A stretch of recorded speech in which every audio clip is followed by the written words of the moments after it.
צריך להבין שבאמת התפיסה הזאת האנטי-מלחמתית, עייפות ממלחמות, זאת התפיסה שרווחת במערב, והם מסתכלים על ישראל בתור תופעה מאוד ייחודית של דור צעיר שקם ונלחם.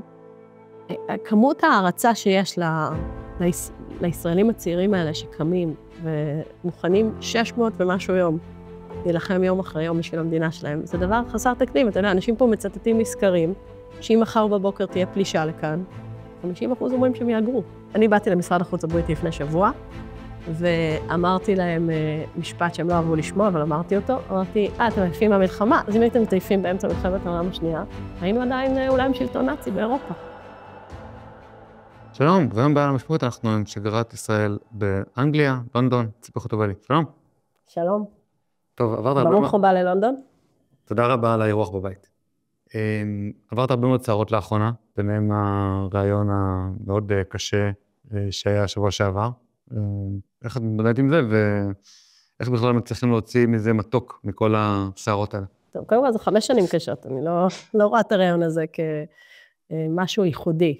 זאת זירה קשה, זאת זירה מאוד מאתגרת, אבל זאת גם זירה שהרבה אנשים לא יודעים, שהיא גם מייצרת שיתופי פעולה ביטחוניים נורא חשובים למדינת ישראל. וחלק ממה שרציתי להגיד לך, שרוב האנשים לא יודעים מה שגרירים עושים, רוב האנשים לא מבינים את התפקיד הזה בעצם, וזה מגיע לידיעת הציבור רק כשיש רעיונות מאוד דרמטיים, כשיש רגעי משברים דיפלומטיים, ואנשים בישראל צריכים לדעת שהמדינה הזאת אינה מורכבת. אין לה רק את הצד שרואים בחדשות של הפגנות של מוסלמים ופרו-פלסטינים. יש בה הרבה צדדים, ובשביל זה יש פודקאסטים, לדבר קצת לעומק.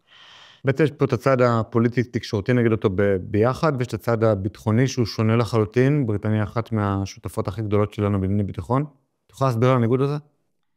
קודם כל זה לא ניגוד, אני זכיתי לכהן כאן כשגרירה, כשהתחלתי את הכהונה שלי, שלטה פה ממשלה שמרנית.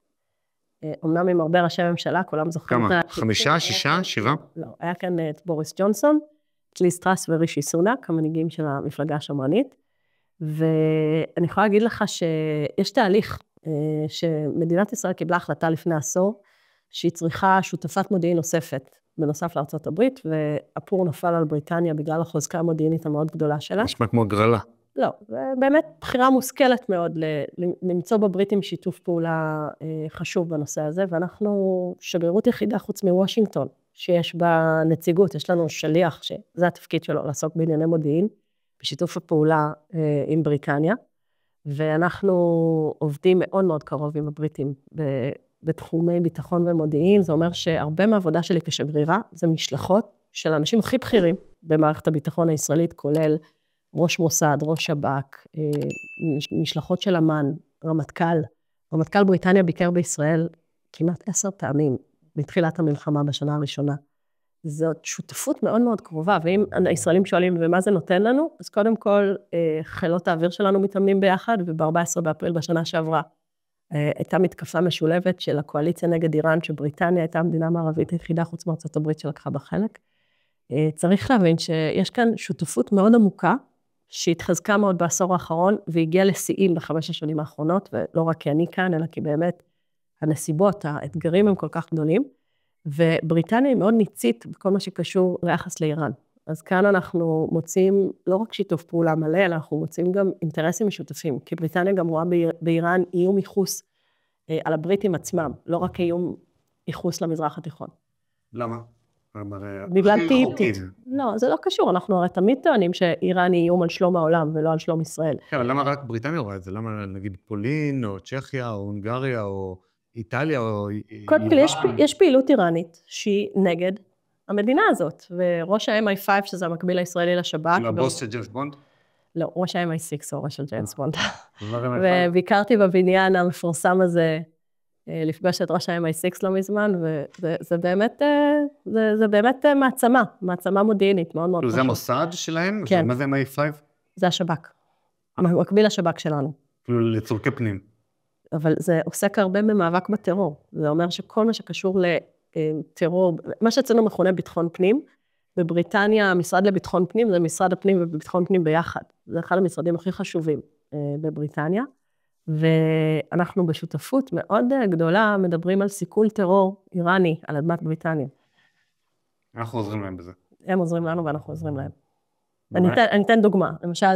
לא, דוגמה לאחרונה, ניסו להתנקש, או היה תוכניות בח. קודם כל, הייתה פה תוכנית איראנית מאוד מאוד גדולה, לפעול נגד שגרירות ישראל בלונדון.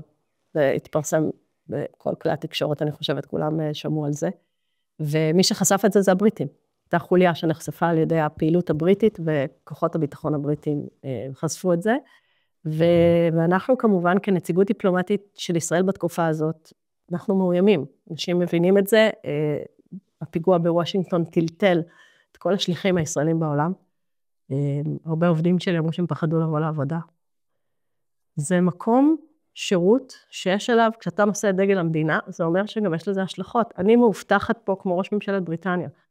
כשאני הולכת... על ידי המשטרה המקומית? על ידי כוחות מיוחדים. יש להם יחידת הבטחה מיוחדת. כמו שיש אצלנו הבטחה 90, יש להם יחידת הבטחה מיוחדת, שזה התפקיד שלה, והיא מאבטחת את ראש ממשלת בריטניה, את השגריר האמריקאי.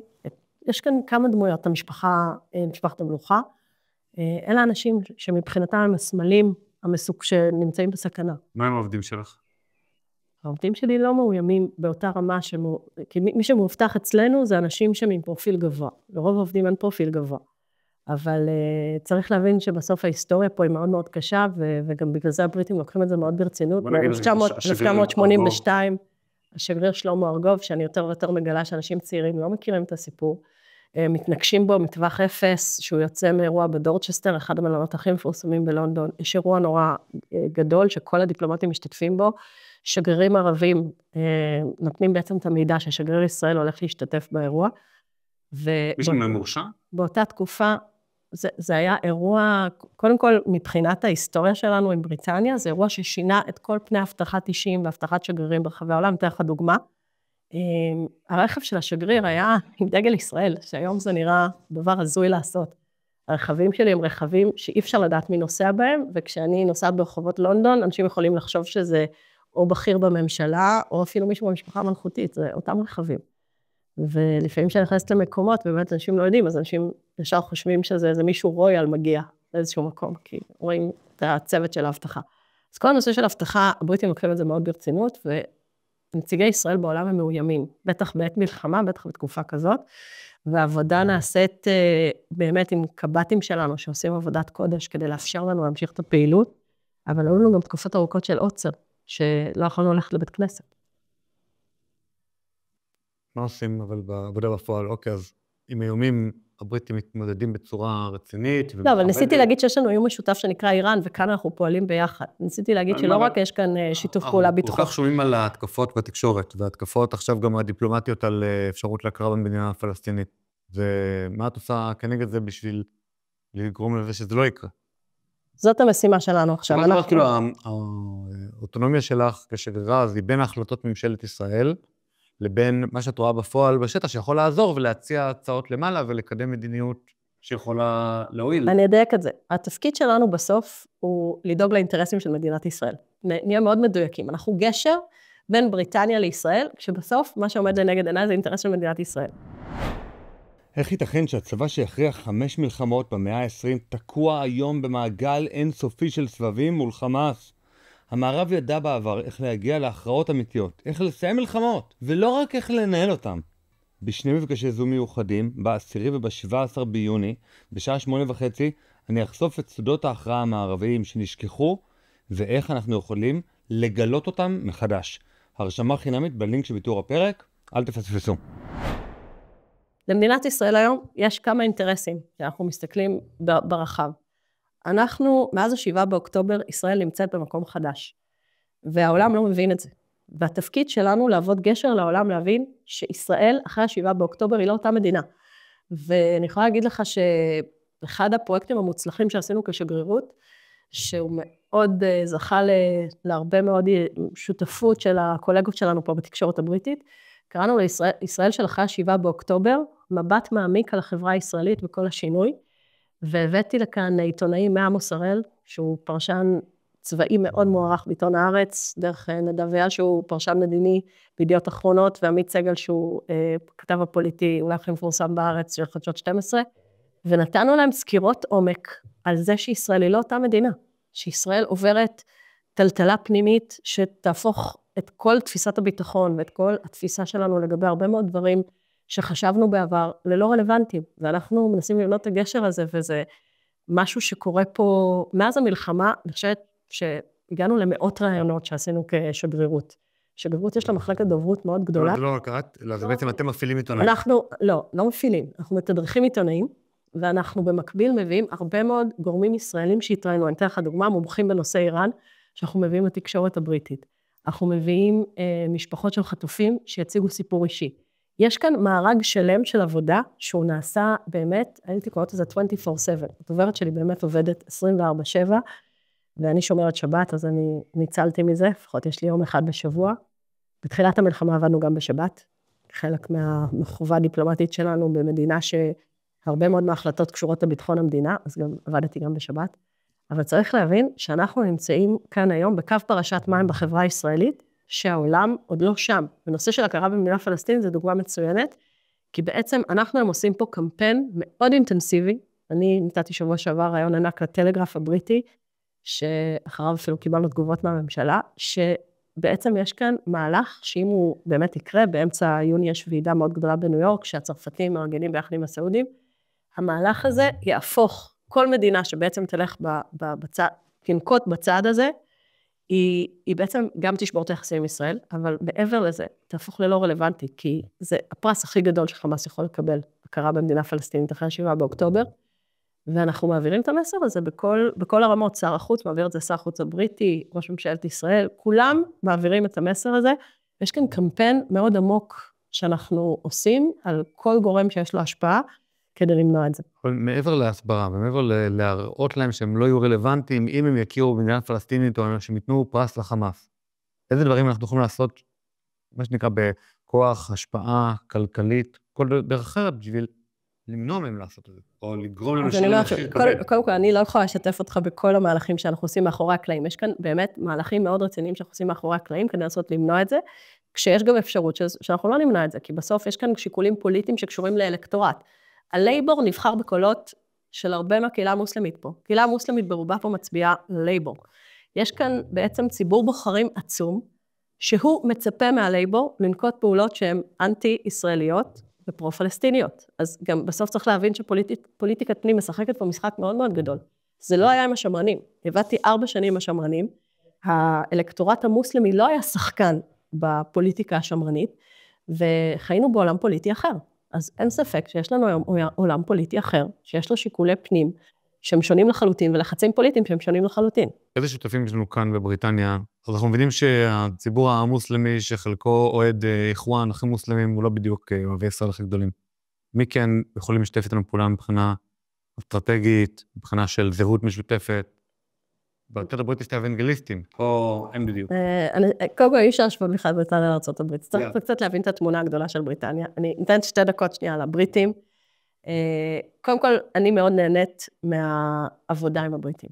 זה אולי נשמע מוזר, אבל אני חושבת שלמדתי המון בשנים האלה, באמת על פוליטיקה, גם כן בימי שערה, הרבה פעמים אומרים, אנחנו לא הפרלמנט הבריטי, גם הפרלמנט הבריטי הוא לא מעונב כמו שאנשים חושבים שהוא, והוא פרלמנט מאוד סוער, ויש לי המון שעות פרלמנט והרבה שעות בבית הלורדים, ויש פה הרבה מאוד שערות והרבה מהן קשורות לישראל. אבל אם אני חוזרת רגע על המפה הפוליטית הבריטית, האירוע המעצב של בריטניה הוא הברקסיט. ההחלטה של בריטניה להיפרד מהאיחוד האירופי. 2019. האירוע הזה מטלטל, 2019 אבל נמשך הרבה לתוך, עד שבעצם השיגו את הסכם הברקסיט, והברקסיט הערך, הברקסיט החזק, כל הוויכוחים הפנימיים בתוך המערכת הפוליטית הבריטית, זה נשמע נורא רחוק לישראלים, ובסוף הברקסיט הוא לא החלטה כלכלית. הברקסיט הייתה החלטה על זהות. החלטה שבריטניה רוצה להחזיר לעצמה את העצמאות, והניתוק מהאיחוד האירופי, זה היה סוג של הצהרת עצמאות של בריטניה, ורצון לשלוט בגבולות. זה היה האירוע של הברקסיט. ובמהלך שנות שלטון השמרנים, הציבור הבריטי הרגיש שהוא לא מקבל תמורה ועד ההחלטה הזאת, שבעצם לא מצפה לשמור על הגבולות, יש כאן סוגיית הגירה מאוד מאוד משמעותית, שמעצבת את זהותה של בריטניה, והיום הכוח הפוליטי העולה כאן זה נייג'ל פראז', האיש שבעצם חתום על היוזמה של הברקסיט, הוא הקים את מפלגת הברקסיט, אנשים לא כל כך מכירים את השם הזה. נייג'ל פראז' הוא השם הכי חם היום בפוליטיקה הבריטית, ויש הרבה אנשים שמאמרים עליו בתור ראש ממשלת בריטניה הבא, אני לא יודעת לנבא את זה. כמה אחוזים יש לו מהפרלמנט? כלום, נכון? זה לא משנה. הוא מעצב את הפוליטיקה פה. השיטה פה היא שיטה, אנשים לא מכירים אותה, ושיטה שדווקא אני מאוד אוהב, שיטה רובנית. המנצח לוקח את הכל. שנייה רגע, אנשים מאוד מתקשים להבין את המילה רובנית, לכן אני אעשה את זה יותר קל. יש 2 מפלגות. בריטניה מחולפת, לא, יש פה 5 מפלגות פה. יכולים להיות גם 400 מפלגות, בסוף יש, בשיטה כזאת, זה כמו שיטה אמריקאית, יש 2 מפלגות גדולות. זה היה בעבר, בריטניה משתנה גם בשיטה הפוליטית שלה, מאוד סביר, תחשוב שנגיד במערכת הפוליטית הבריטית הרגילה, הם לא מכירים את זה שהימין מחלק את קולותיו. בבחירות האחרונות שהיו כאן ביולי האחרון, הימין חילק את קולותיו בין מפלגת רפורם של נייג'ל פראז' למפלגה השמרנית, והיום השמרנים, לפי כל הסקרים, נמצאים בקריסה מאוד גדולה, כי נייג'ל פראז' בעצם הופך להיות החלופה. זה קרה אגב היסטורית בעבר. נגיד לינקולן. שנייה, לייבור, לא, פה. לא, לינקולן הקים את המפלגה הרפובליקנית על חורבותיה של המפלגה הוויגית. אז אפשר באמת לתת גם דוגמאות מהפוליטיקה האמריקאית, אבל בפוליטיקה הבריטית החלוקה בעבר הייתה ליברלים ושמרנים. ואז הליברלים קרסו, ונוצרה היצירה הפוליטית החדשה שנקראת הלייבור. אז יש כאן באמת, קודם כל יש כאן הרבה מאוד שינויים, וזה מאוד מאוד מעניין ומרתק פוליטית, אבל בסוף שאלת אותי מי החברים שלנו, אז נגיד אנשים שמצביעים לרפורם, הם כן אנשים שהם רואים את עצמם כמי שמזדהים מאוד עם ישראל, כמדינה שנלחמת בטרור. אז יש כאן בעצם סוג של פאטה מורגנה, של מה זה בריטניה. זה נתפס מאוד כמקום עוין, אבל יש הרבה מאוד רבדים.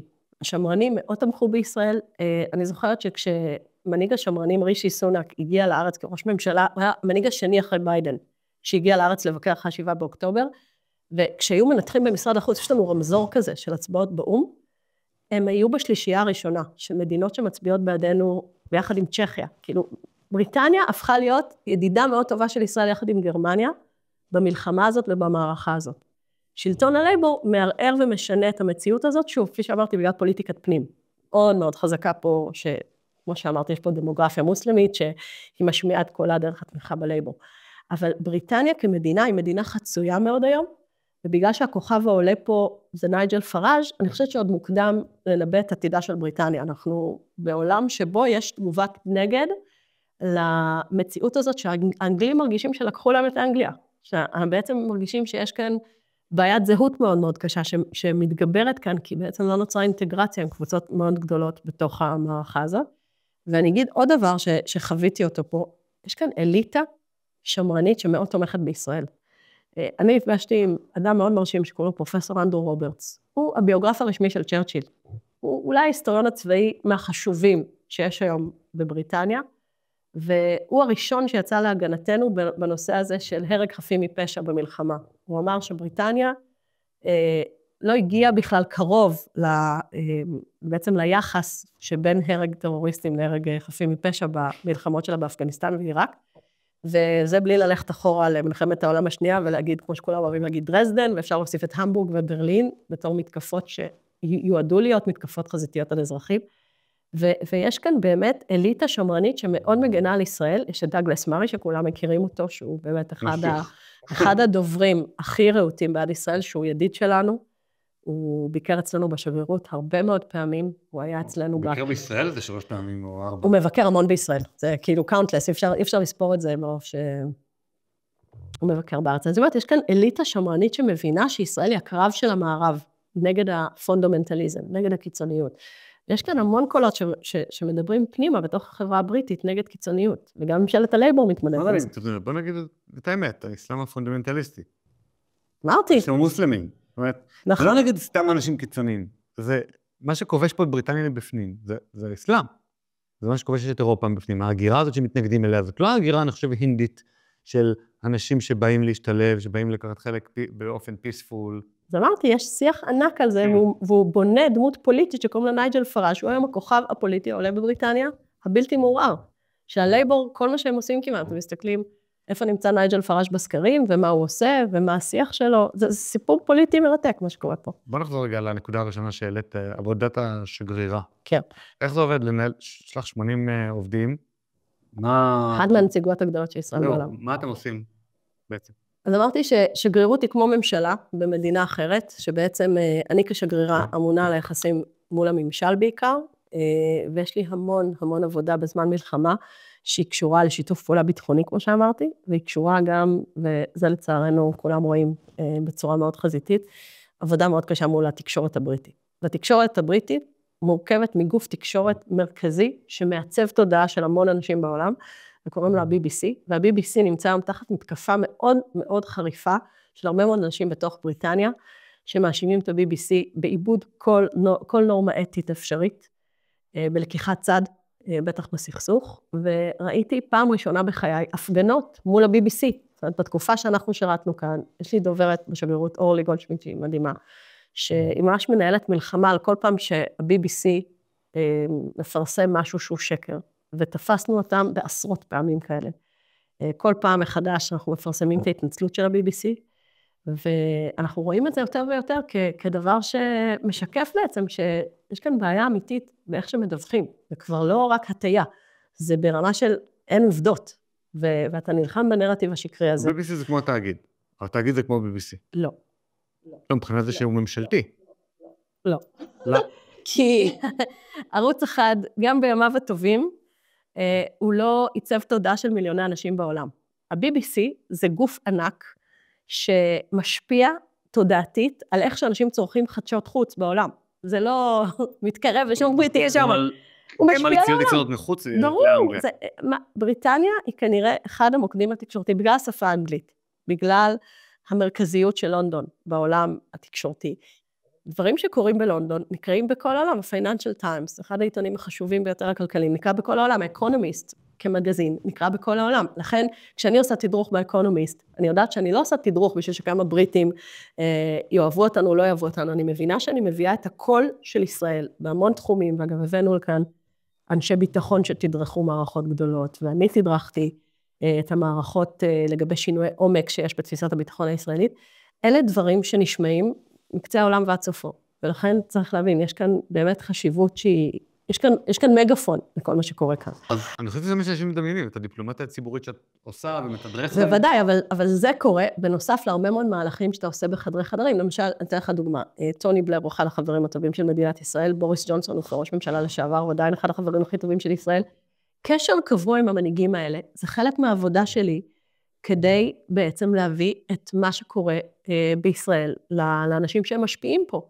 בוריס ג'ונסון הוא אדם שכותב למיליוני בריטים מדי שבוע, אז עדיין יש לו קול והשפעה. אותו דבר טוני בלר, שהוא מנהיג מאוד משפיע היום על המדיניות של הלייבור. אז אני משתפת אותך בזה שחלק מהעבודה שלי זה להיות בקשר עם בכירים במדינה הזאת, הרבה מהם אוכלים אצלי בארוחות שבת. אני יכולה להגיד לך המצאנו מושג שנקרא דיפלומטיה יהודית, לא חושבת שהמצאנו, אבל אנחנו מאוד מאמינים בזה, שכשאתה מביא את עצמך, אתה לא מביא רק את הזווית הצרה של האינטרסים של המלחמה של ישראל, אתה מביא את הסיפור היותר גדול של ישראל כמדינה יהודית, ואני יכולה להגיד לך שכשגרירה דתייה, אני מאוד גאה בזה, שאני מערכת אנשים יוצאים בשולחן שבת, שזה באמת מעניין אותם. זה באמת מעניין אותם מה זה שבת, באמת מעניין אותם מה זה המציאות הזאת, ויש לי אגב הרבה סיפורים, על מה זה עושה לאנשים כשמתארחים אצלנו בשולחן שבת. ערכתי פעם את אחד העיתונאים הכי בכירים פה, הוא הגיע מהמשפחה שלו, ואחרי זה הוא כתב מאמר. לכולם פה יש משפחה. לא, כי הדמוגרפיה פה היא זוועה. אבל זה גם כן איזה מיתוס. כל האנשים שאני מכירה הם עם משפחה, והם באים אליי עם הילדים, בטח הפוליטיקאים פה הם כולם עם משפחה, זה גם כן כאילו מיתוסים כאלה. צריך בסוף להבין, אנחנו עובדים אנשים עם משפחות, אנשים שאכפת להם מהעתיד של הילדים שלהם, כמו שאנחנו חושבים על העתיד של הילדים שלנו, הם באים אליי לארוחות שבת עם הילדים, ואני זוכרת שנורא התרגשו מזה שהטלפונים לא חלק מהשולחן, ואחרי זה הוא כתב מאמר מאוד מאוד יפה, שנקרא, ליהדות יש את הפתרון על ידי דיג'יטל דיטוקס, והוא פשוט כתב מאמר שהתחיל בזה שמלאכי השרת נכנסים לבית, ביחד עם המארחים, והוא פשוט, אנחנו תמיד מסבירים את כל התהליך הזה, שכולל הגרסה של אור בעלי לאשת חיל שנקראת וונדר וומן, אז בקיצור, זו חוויה מאוד מרשימה, לאכול עם אנשים שהם לא יהודים ארוחת שבת, שבאמת מתעניינים, זאת חוויה שכנראה תלך איתי הרבה שנים אחרי השליחות הזאת. האמת, אני עכשיו קורא ספר מאוד טוב, שנקרא ברגע האמת, זה מדבר על המעורבות הביטחונית, מדינית של הרבי מלובביץ', עם פוליטיקאים ישראלים, וההשפעה באמת המדהימה שהייתה לו, זה משיח פרידמן, שאחד המאזינים שנתן לי את הספר. זה ספר מצוין. כן, ספר ממש טוב, אני אדבר עם אחד העיתונים שכתב אותו, אני עוד לא החלטתי מי, אבל באמת ספר טוב. משיח פרידמן ביקש ממני לשאול אותך, לגבי באמת הדיפלומטיה היהודית, יש את הרש"י הראשון לתורה, שהוא שואל רגע למה הוא פתח תפקיד בראשית, ולא נגיד, יכול להיות שזה לכם, המצווה הראשונה, כי בסוף התורה זה ספר ההוראות של מצוות, למה הוא מתחיל בזה סיפור? אז התשובה היא, לענות לגויים. איפה זה פוגש אותך בדיפלומטיה? קודם כל, זה היה הנאום הראשון שלי במשרד החוץ. כן, לכן אני שואל. שזכה לכתבה מאוד שלילית בעיתון הארץ, שאמרה דיפלומטיה על פי רש"י, סימן שאלה. ואני חושבת שדיפלומט שלא יודע מי זה רש"י, אז זה גם כן מעיד על בעייתיות מסוימת, כי בסוף צריך להכיר מאיפה אנחנו מגיעים.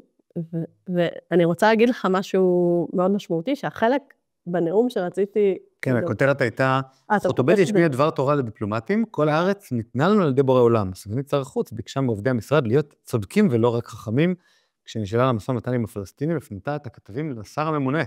שלום. סילבן שלום כמובן. דיפלומט שנכח... לא עבדתי עם סילבן שלום.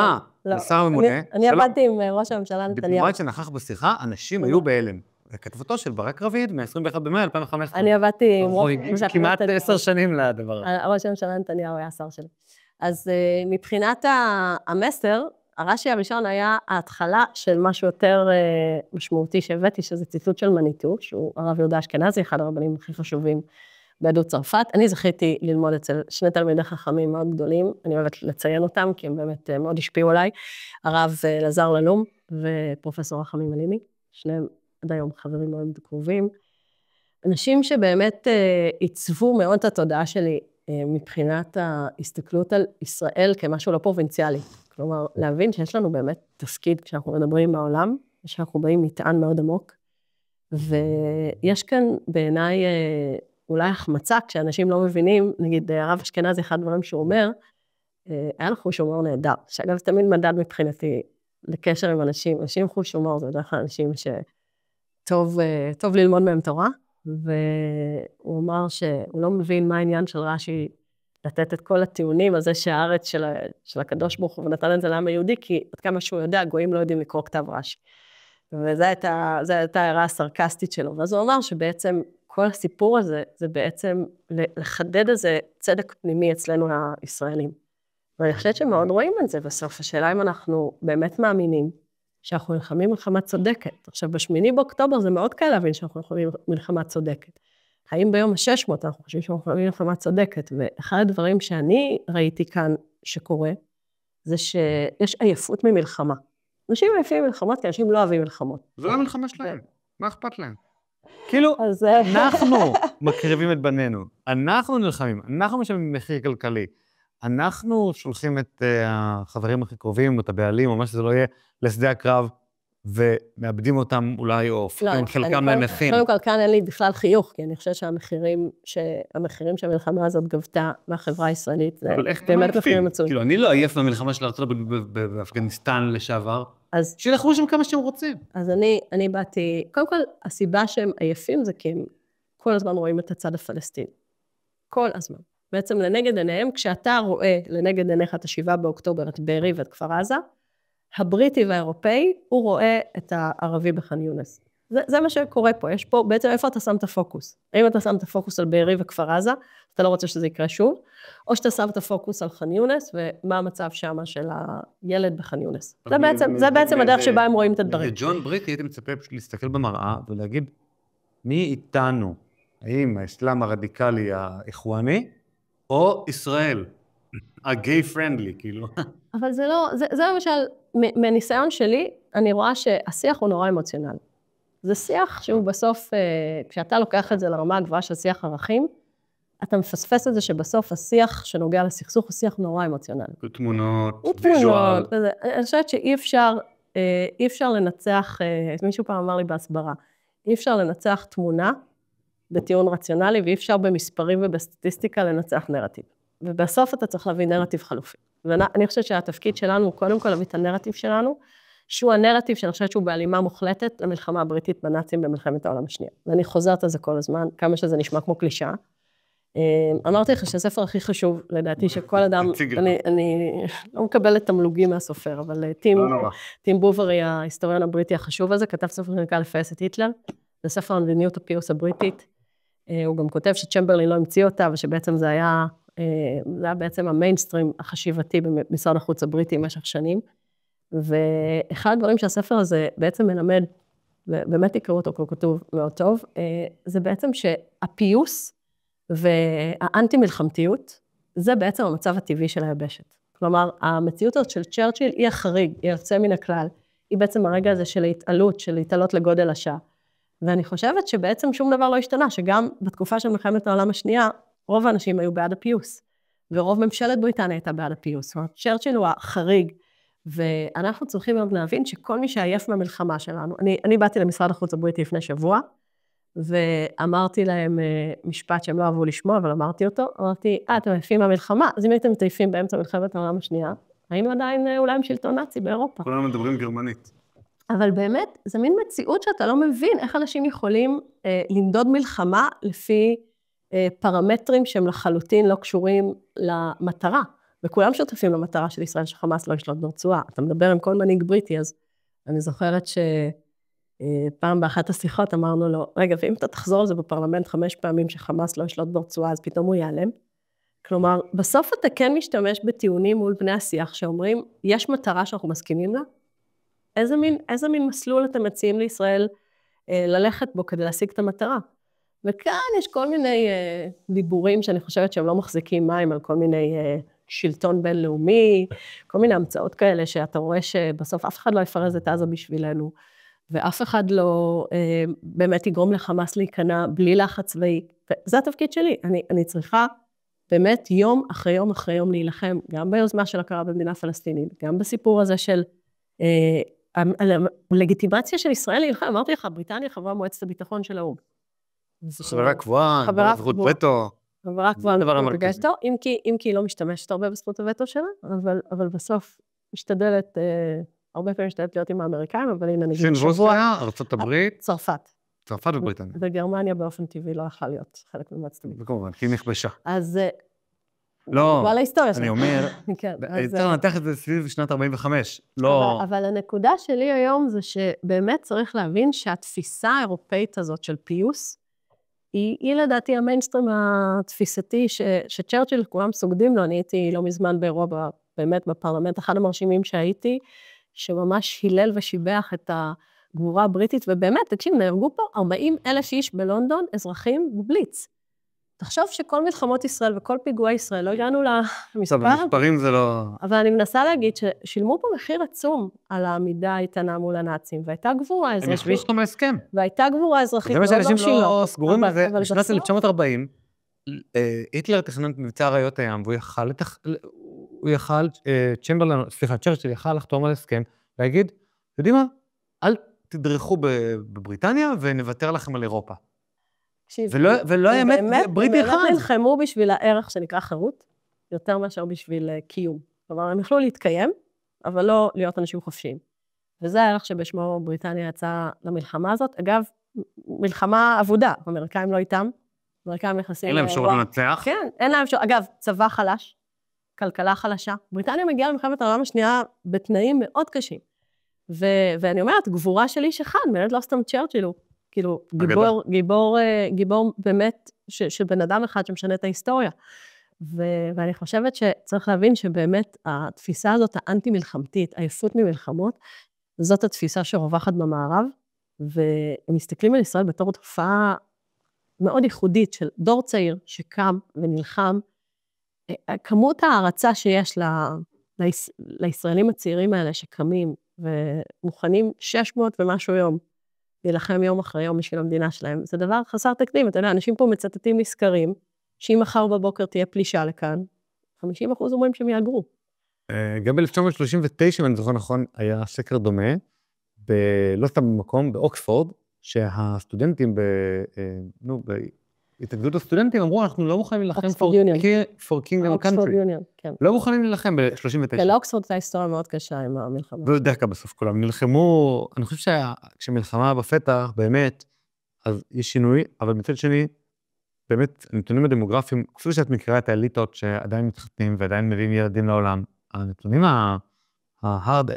הקשים פה, הם שאין פה באמת מי שילחם.